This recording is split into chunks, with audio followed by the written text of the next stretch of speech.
ছেলে যখন বিদেশ চলে যায় মাকে বলে যাইরা লাখ করে বেরিয়ে চলে যায়। কত ছেলে পৃথিবীতে আছে যখন বিদেশ যাবে বাবাকে বলবি না লাখ করে চলে।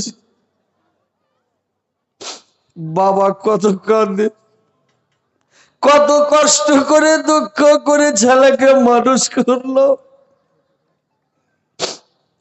আজকে বাবাকে বলে যায় না, বউকে বলে যাচ্ছে আমি চলে গেলাম। বউকে জানিয়ে যায়, বাবাকে জানাই না। সেদিন বাবার ভিতরটা কেমন করে ভাই বলুন তো। এত খেটে কামিয়ে ছেলেকে মানুষ করলাম, ছেলেকে বড় করলাম, আজকে আমার চাইতে বেশি দামি হয়ে গেল আর বউ। ওর স্ত্রীটাই হলো ওর কাছে মানে বেশি দামি, বাবার কোনো দাম নাই। ভাইরা আমার, বন্ধুরা আমার, এই যুবক ভাইরা ভালো করে শুনলেন, বাবার সঙ্গে বেয়াদবি করবেন না, মার সঙ্গে বেয়াদবি করবেন না। আপনি মাকে বলে যান, বাবাকে বলে যান, বাবাকে বলে যান বাবা সারা রাত দোয়া করবে। তোমার বিদেশে কোনো যদি বিপদ হয় মার কলজাতে পাহাড় পড়বে। সর্বপ্রথম পৃথিবীর মধ্যে মা জানতে পারবে আমার ছেলের কি হয়েছে। মা সারা রাত ঘুম যাবে না, সারা রাত মা আল্লাহর দরবারে আঁচল পেতে পেতে দোয়া করবে, আল্লাহ আমার ছেলেকে ভালো রাখো, সুস্থ রাখো, আল্লাহ আমার ছেলেকে তুমি সহি সালামতে বাড়ি ফিরিয়ে আনো। স্ত্রী কোনোদিন আপনার দোয়া করবে না, রাত জেগে থাকবে না। এই যুবক ভাইরা, তোমার জন্য তোমার স্ত্রী কোনোদিন দোয়া করবে না, তোমার মা সারা রাত দোয়া করবে, 24 ঘন্টা দোয়া করবে। আর আজকে তুমি তোমার মাকে বলে যাও না তুমি বেরিয়ে চলে যাচ্ছ, তোমার একটু জ্ঞানে লাগলো না, তোমার একটু বিবিকে বাঁধলো না, তোমার একটু খেয়াল হলো না আমার বাবাটাকে একটু বলে যাই, বাবাকে আমি দেখি মানে বাবাকে বলে যাই আব্বা আমি বিদেশ গেলাম, আমি অমুক জায়গায় গেলাম, কোনো জায়গায় গেলাম। ভাইরে আমার, বাবাকে বিনা বলাতে কোনো জায়গা যাবেন না, মাকে বিনা বলাতে কোনো জায়গা যাবেন না। দেখেন যারা বেধর্মী বেদিন মুশরিক যারা, ওরা ওদের ছেলেগুলোকে কি শিক্ষা দেয়? যারা বেদিন মুশরিক যখন স্কুল যাবে, স্কুল গেলে মার কাছে যাবে, মা আমি গেলাম, তখন আর মা মাথায় হাত রেখে তখন ওকে দোয়া দেয়, যাও বাবা। বাবার কাছে যায়, আব্বা চলে গেলাম, আমি স্কুল গেলাম, বাবা ওকে দোয়া দেয়। আসবে তখন এসে মার কাছে বলবে মা চলে আসলাম, আবার মাথায় হাত লেগে বলবে ঠিক আছে বাবা। একটা বিধর্মী এরা কিছুই পাবে না, মরলে জাহান্নামে যাবে, অথচ এরা কি মানে আদর্শ পালন করে। আর আমাদের মুসলমান মুমিনেরা এরা কি মানে কি আদর্শ পালন করে, কি নিয়ম কানুন পালন করে। এরা জালসা শুনবে না, এরা কোরআন হাদিসের কথা শুনবে না, কি দিয়ে বুঝবে, মাদ্রাসায় পড়বে না, আলেমের কাছে বসবে না। আল্লাহর রাসূল যখন মেরাজে গিয়েছিলেন একটা দৃশ্য দেখেছিলেন ভাই, যে কিছু আলেম কোরআন হাদিস নিয়ে বসে আছে, আর ওইখানে কোনো লোকজন নাই, আলেমগুলোর কাছে কোনো মানুষ নাই। আর কিছু দূর এক জায়গাতে দারু মদ খাওয়ার জন্য খুব হোঁড়াহুড়ি, সব একবারে আহুতি করছে, খুবই ওখানে খুব ভিড় জমি আছে। আল্লাহর রাসূল জিবরাইলকে বলেন, জিবরাইল বলেন তো ওইখানে খুব ভিড় জমি আছে, আলেমের কাছে কোনো লোক নাই কেন? জিবরাইল বললেন, সুরের নবীগণ, এইগুলো আপনার উম্মতের মধ্যেকার লোক। এমন একটা জামানা আসবে আলেমেরা কোরআন হাদিস নিয়ে বসে থাকবে, সেইখানে কোনো মানুষ থাকবে না, কোনো মানুষ জালসা শুনবে না। আর যেখানে মানে গান বাজনা হবে, যদি ফিল্ম চলে, কোন আলকাপ যাত্রা গান চলে, মানুষ মানে পাগল হয়ে যাবে, সবকে বেড়াটাটি ভেঙে সব হুড়াহুড়ি করবে গান বাজনা শোনার জন্য। কিন্তু জালসা শোনার জন্য মানুষ কোনো হুড়াহুড়ি করবে না, ওখানে লোক থাকবে না। দেখেন আজকে পরিস্থিতি, মানুষ জালসা শুনতে চায় না, কোরআন হাদিস ভালোবাসতে চায় না। মানুষের দিলের মধ্যে মরচুনা ধরে গেছে রে ভাই, জং ধরে গেছে, কোরআন হাদিস ভালো লাগে না। যেই দিন কোরআন হাদিস ভালো লাগবে না, সেদিন আপনি জেনে নেবেন আপনার দিলের মধ্যে মোর্চা ধরে গেছে, জং ধরে গেছে, আপনার আর কোরআন হাদিস ভালো লাগে না, কোরআন হাদিস শোনার মন করে না। ভালো করে শুনেলেন ভাই, যে আপনাদেরকে আমি বলে যাচ্ছে, আপনারা জিন্দেগিতে বাপ মাকে কষ্ট দিবেন না। যদি বড়লোক হওয়ার মন থাকে, যদি আপনি পৃথিবীতে সম্মানী ব্যক্তি হতে চান, যদি কোনো ভালো ব্যক্তি হতে চান, মা বাপকে কোনোদিন কষ্ট দিবেন না, মা বাপকে দুঃখ দিবেন না। মা বাপের কাছে বসবেন আর মার সেবা করবেন, মার দোয়া নেবেন, মার খেদমত করবেন। ভাই আপনাদেরকে আমি শোনাচ্ছিলাম, আমার হয়তো শুনেছেন যে আমি একদিন মুর্শিদাবাদ একটা জালসাতে গিয়েছিলাম, ডাক বাংলা ধুলিয়ানে। একটা লোককে দেখলাম, লোকটার বাড়ি, আমি ঝাড়খণ্ডে জালসা করে সকালবেলা চলে গেছি, লোকটার বাড়িতে আছে, সকালবেলা নাস্তা পানি করলাম, দুপুরে আবার ভাত খাচ্ছে। লোকটাকে জিজ্ঞাসা করলাম, ভাই আপনি এত বিরাট বাড়ি, আশেপাশে দেখছি ভাঙ্গা চূড়া বাড়ি, মানে কোনো ভালো বাড়ি নাই, ওই লোকটার 5 তলা বাড়ি একবারে খুব সুন্দর। আমি লোকটাকে জিজ্ঞাসা করলাম, ভাই এত সুন্দর বাড়ি তোমার কি করে হলো, কি কাজ করো ভাই? লোকটা তখন কানতে লাগলো, বললে, মাওলানা সাহেব, এই বাড়িটা যে দেখছেন, এই বাড়িটা হচ্ছে আমার মায়ের দোয়া। আমার মা আমার জন্য দোয়া করেছে, আল্লাহ আমাকে এই বাড়িটা করতে দিয়েছে, আল্লাহর দয়াতে আমি বাড়িটা করেছে। আমার মার সেবা বেশি দিন করতে পারিনি, আমার মা প্যারালিসিসের রোগে, আমার মার 3 বছর পর্যন্ত আমি সেবা করেছে। আমি বাজারে পেপার বিক্রি করে, আর যখন 9টা 10টার দিকে বাড়ি আসে, আমার মাকে গোসল করিয়ে সুন্দর করে পরিষ্কার পরিচ্ছন্নতা করে আমার মাকে খাওয়ার আগে খাওয়াই, তারপরে আমি তখন পরে খাই। এইভাবে আমার মার সেবা করতাম। আমার মা আমার জন্য দোয়া করে দিয়েছে। এই যে দেখেন আমার বিরাট বাণী, বুঝতে পেরেছেন?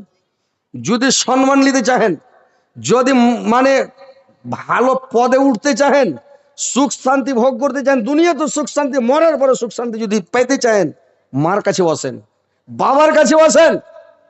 আর বাবার কাছে বসেন, যে কোনো টাইম বসেন বাবার কাছে, সকাল সন্ধ্যা বসেন বাবার কাছে।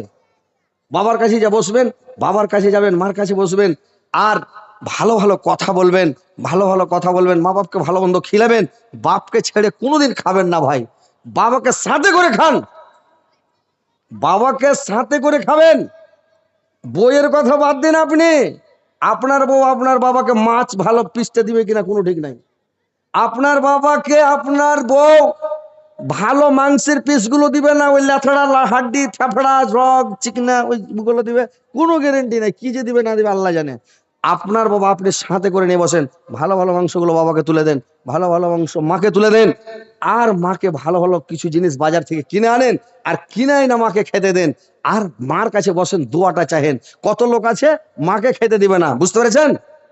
ও তুমি জিন্দা থাকতে এক মুঠো ভাত, ও তুমি জিন্দা থাকতে এক মুঠো ভাত দাওনি মা বাবার মুখে, মরলে খাওয়াও পাড়ার লগ ডেকে, মন আমার মরলে খাওয়াও পাড়ার লগ ডেকে।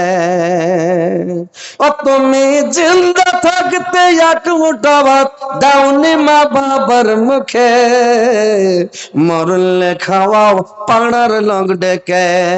মাসে মাসে লক্ষ টাকা ব্যাংকে করো জমা, বাড়ি বাড়ি ভিক্ষা করে তোমার মা বাবা, বাড়ি বাড়ি ভিক্ষা করে তোমার মা বাবা।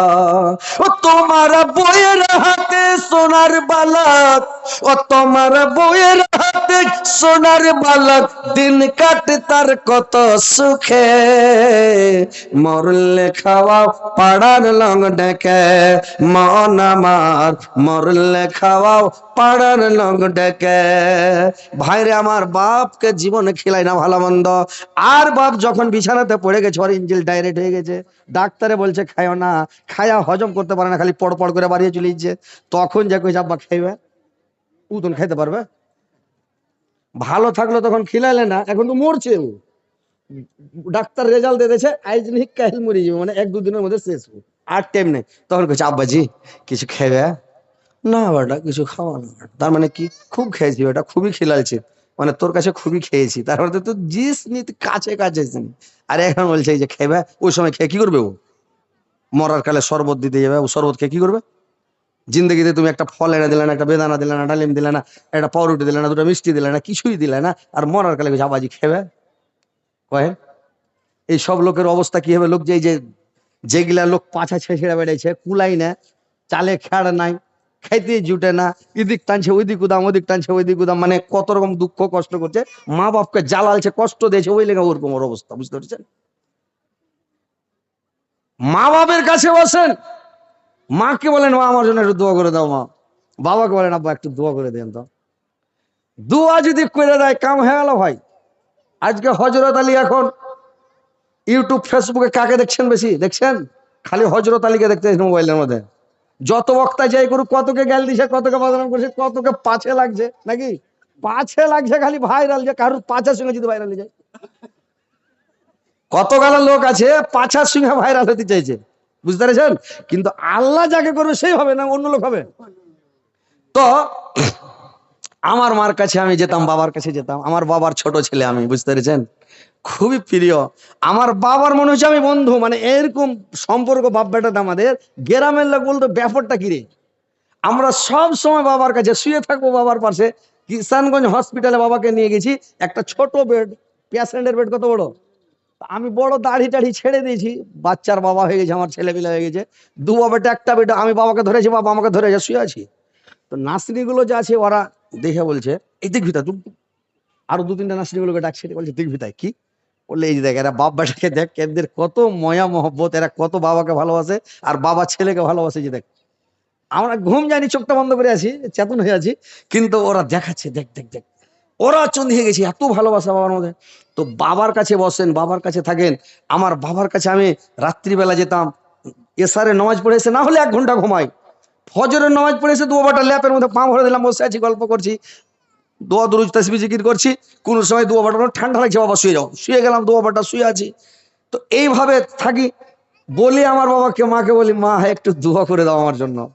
বাবাকে বলি, আগে টাকা পয়সা ভাই আমার ছিল না, ওরকম বাড়ি ঘরও করতে পারিনি, বাড়ি ঘর ছিল ওরকম লেটার পেটার, আর টাকা পয়সা ওরকম ছিল না, কমজোর। মাদ্রাসা করতাম, 3-4 হাজার 5 হাজার টাকা বেতন, 5 হাজারও নয়, 3-4 হাজার টাকা করে বেতন।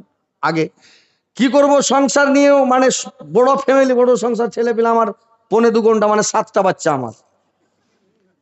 তো কি করবো, মানে সংসার চলে কোন রকম, আল্লাহ চালাই। মূলবীর ঘে তো দেখবেন যে মূলবীর ঘে বেতন বেশি নয়, কিন্তু আল্লাহর হুকুম পাখিটা সবসময় একটা করে আতর থাকে, সেন্ট থাকে। আল্লাহ ইজ্জত দিয়েছে, বুঝতে পেরেছেন? বড় বড় মাস্টারের পাখিটা সেন্ট থাকে না, আতর থাকে না, কিন্তু মূলবীর ঘে পাখিটা থাকে সবসময় ফিটফাট, একদম টাইট ফিটা করে বেড়ায়, বুঝতে পেরেছেন? তো লোক দেখে বলে যে মৌলী সাহেবকে ব্যাপারটা কি। তো বাবাকে বলি একটু দোয়া করে দেন আমার জন্য। আমি আগে মাদ্রাসা করতাম আর টেলারি করতাম, বক্তামও করতাম না ভাই। তো মনে মনে একদিন ভাবলাম যে না, বক্তামো করতে হবে, বক্তামো না করলে হবে না, এরকম করে আর পেট চলে না, সংসার চলে, ঘোড়ার ডিম কিছু হবে না। বাবাকে বললাম যে দোয়া করে দেন তো আব্বা। আমার বাবা বলছে, দোয়া তো করছি রে। আমার মাকে বলছি, মা একটু দোয়া করে দাও তো, স্পেশাল ভাবে, মানে আমি ছোট বেটা তো, আমার জন্য একদম খাস করে দোয়া করে দাও। আমার বাবা আমার মা বলে, দোয়া করছি, সবটি ছেলের জন্য করছি, আল্লাহ যেন সবটি ছেলেকে ভালো রাখে। আমি বললাম, না মা, না জি আব্বা, এটা হবে না, আমার জন্য একদম পার্সোনাল স্পেশাল ভাবে, মানে ওদেরকে জুড়াবেন না সাথে, আমাকে একদম আমার জন্য খাস করে দোয়া করে দেন। এরকম বলি, মজা করি সব সময়। একটা যদি কলা খাই তো দু বাবাটা আধা আধি করে খাবো, একটা ডিম খেলেও ভেঙে খাবো না, বাবাকে ছিল আমি খাই না, কোনো দিন খাইনি জিন্দিগি, যতদিন আমার বাবা বেঁচে ছিল। তো আমার 25 বছর বয়স পর্যন্ত বাবা বেঁচে ছিল। তো আমি যখনই খেতাম, বাবাকে সাথে করে খেতাম, জালসা করে যেতাম, বলতাম দিত খেতে, তো বলতাম বাবাকে আসেন। তো আমি খেয়েছি, বাবা না বসুন, আমার সাথে বসতে হবে, খান। একটা ডিম আছে ভেঙে দিলাম, তো বাবাটা এক থালিতে খেয়ে নিলাম, আধা করে খেয়ে নিলাম। তো এত ভালোবাসতাম। কখন যে দোয়া করলো আমার বাবা আমার মা, কখন দোয়া করলো, আল্লাহর দরবারে কবুল হয়ে গেছে। আজকে দেখেন হযরত আলী আজকে ভাইরাল। আমার এটা শক্তি ক্ষমতা নাই, আল্লাহ করেছে আমাকে, আল্লাহ হয়েছি। বাপ মায়ের দোয়া, বাপ মা কখন দোয়া করেছে আল্লাহ জানে। তা আপনাদেরকে আমি বলছি যে আমি নিজে, আল্লাহ আমাকে ভালো রেখেছে, ভালো জায়গাতে আছি, মাশাআল্লাহ, আলহামদুলিল্লাহ। তো আপনারাও মার কাছে বসেন, বাবার কাছে বসেন, মার সেবা করেন, তাবেদারি করেন, খিদমত করেন, ইনশাল্লাহ আপনিও সম্মানী হয়ে যাবেন। সম্মান যদি লওয়ার মন থাকে, বাপ মার কাছে যান। আল্লাহর রাসূল একদিন যুদ্ধের জন্য মানে তৈরি হচ্ছেন, একটা লোক এসে আল্লাহর রাসূলকে বললেন, নবী গো, আমিও আপনার সঙ্গে যুদ্ধে যাওয়ার জন্য এসেছি, আপনার সাথে যুদ্ধ করতে যাব। আল্লাহর রাসূল বললেন, তোমার মা বাপ বেঁচে আছে? বললে, জি হ্যাঁ, আমার বাবা মা বেঁচে আছে। বললে, তোমার মা বাপকে বলে এসেছ বললে হুজুর আমার মা বাপকে কান্না অবস্থাতে আমি রেখে এসেছি। আল্লাহর রাসূল বললেন তুমি ঘুরে যাও, তোমাকে যুদ্ধে যেতে হবে না।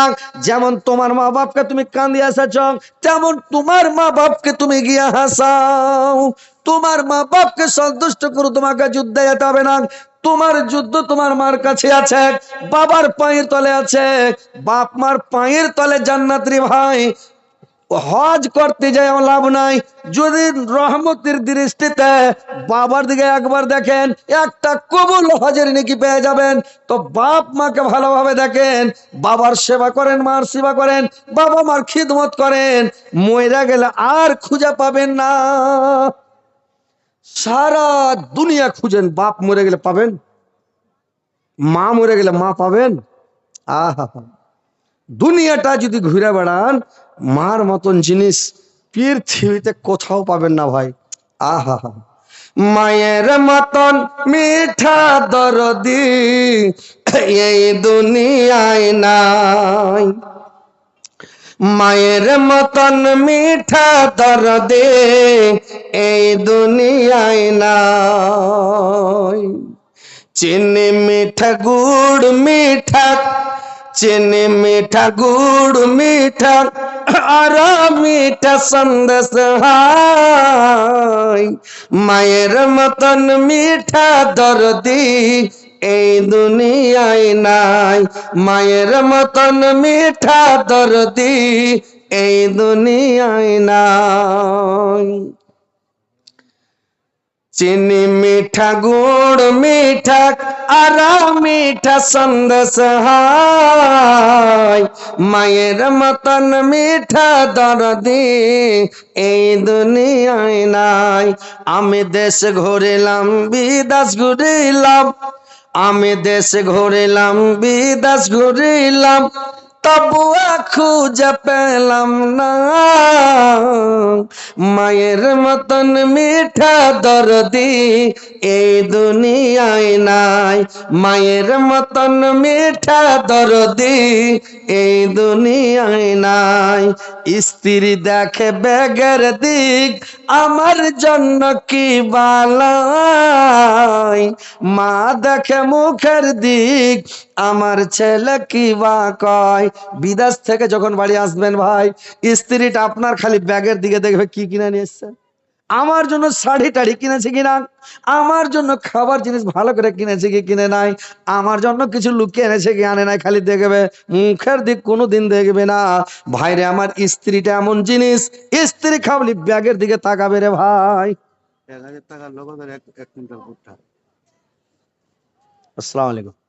এই গ্রামে বাড়ি, এই চক সুন্দরে বাড়ি। মাশাআল্লাহ আলহামদুলিল্লাহ। কি কাজ করেন ভাই? কৃষকের কাজ করেন। তো কিছু বাড়া টাড়া করা যাবে না? মার্শাল আছে, মাশাআল্লাহ। দেখি, আমি দেখি বুঝতে পেরেছি এটা পার্টি, হ্যান্ডা পার্টি আছে। মাশাআল্লাহ মাশাআল্লাহ। যাক কিছু হয় বাড়াইতে হবে, বুঝতে পেরেছেন ইনশাআল্লাহ। কিছু একটু বাড়িয়ে দেন। 1000 টাকায় হবে দেখে, কিন্তু আপনাকে তাগড়া পার্টি লাগছে। আপনি 5000 করে দেন, 1000 দিলেন তো 4000 টাকা বাকি করে দেন।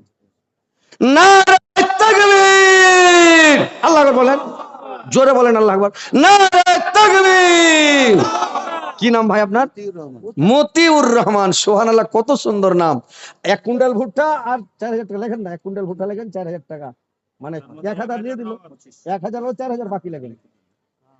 হ্যাঁ, 1000 টাকার লোক 4000 বাকি আর 1 কুইন্টাল ভুট্টা। মাশাআল্লাহ আলহামদুলিল্লাহ। আর টোটালে 5000, টোটালে আপনি বুঝতে পারবেন। বক্তার সামনে কথা বলতে হয় না, বুঝতে পারলেন? মানে ভুট্টাটা আপনি ছাড়িয়ে দিলে এটা গোনা আপনার হবে। মোকা পেয়ে গেল, দিয়ে দিত কিন্তু, ইনশাআল্লাহ দিয়ে দিত। কথা বলতে হয় না, বুঝতে পারলেন? আমরা ওকে আচ্ছা যা কি করবো বলে দেন ভাই। দেখেন 1 কুইন্টাল ভুট্টা আল্লাহ বরকত দিয়ে দিবে, দিয়ে দেন, দিয়ে দেন ইনশাআল্লাহ, দিয়ে দেন, দিয়ে দেন ইনশাআল্লাহ। 1 কুইন্টাল না রে তাকবীর। 1 কুইন্টাল ভুট্টা 5000 টাকা আমার ভাই মতিউর রহমান সাহেব, একটু দোয়া করে দেন হেন্ডা করে। আমিন। আলহামদুলিল্লাহ রাব্বিল আলামিন, ওয়া লাকিবাতুল মুত্তাকিন, আসসালাতু ওয়াসসালামু আলা রাসূলি মুহাম্মাদি ওয়া আসহাবিহি আজমাইন।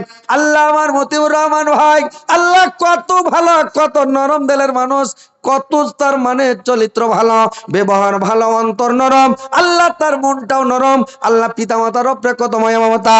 আল্লাহ 1 কুইন্টাল ভুট্টা দান করেছে, 5,000 টাকা দান করেছে। আল্লাহ আল্লাহ গো, তোমার এই বান্দা মতিউর রহমান ভাইয়ের আল্লাহ জীবনের যত কোন আছে সবকে মাফ করে দাও। আল্লাহ তার রুজি দেওয়ার কথা, রোজগার বরকত, কামাইতে বরকত দাও, ব্যবসা বিজনেসে বরকত দাও। আল্লাহ তার ফসল পানি দেওয়ার কথা, কামাইতে বরকত দাও। দুনিয়াতে ভালো রাখো, সুস্থ রাখো, মরার পরে সুগম স্থান দাও, কিয়ামতের পরে জান্নাতবাসী করে মাওলা। আমিন আমিন আমিন। তোর বান্দা যে হাত তোলাছে তোর দরবারে, তোর রহমতেরি ভিখায়ামায় দের মৌলা দে, তোর রহমতেরি ভিখায়ামায় দের মৌলা দে।